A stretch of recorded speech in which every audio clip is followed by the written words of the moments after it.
The knight wore his wolf suit and made mischief of one kind and another. His mother called him Wild thing. And Max said, "I'll eat you up." So he was sent to bed without eating anything.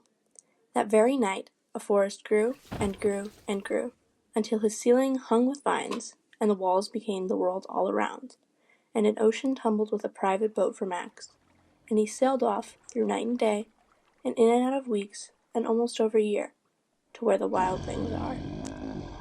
And when he came to the place where the wild things are, they roared their terrible roars, and gnashed their terrible teeth, and rolled their terrible eyes, and showed their terrible claws, till Max said, "Be still." and tamed with the magic trick of staring into all their yellow eyes without blinking once.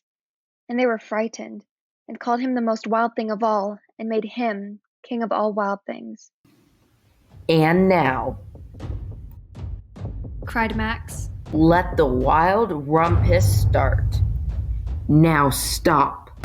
Max said, and sent the wild things off to bed without their supper. And Max, the king of all wild things, was lonely, and wanted to be where someone loved him best of all. Then all around him, from far across the world, he smelled good things to eat.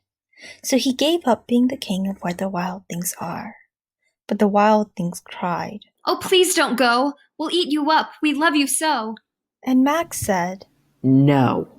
The wild things roared their terrible roars and gnashed their terrible teeth, and rolled their terrible eyes and showed their terrible claws. But Max stepped into his private boat and waved goodbye, and sailed back over a year and in and out of weeks and through a day, and into the night of his very own room, where he found his supper waiting for him, and it was still hot.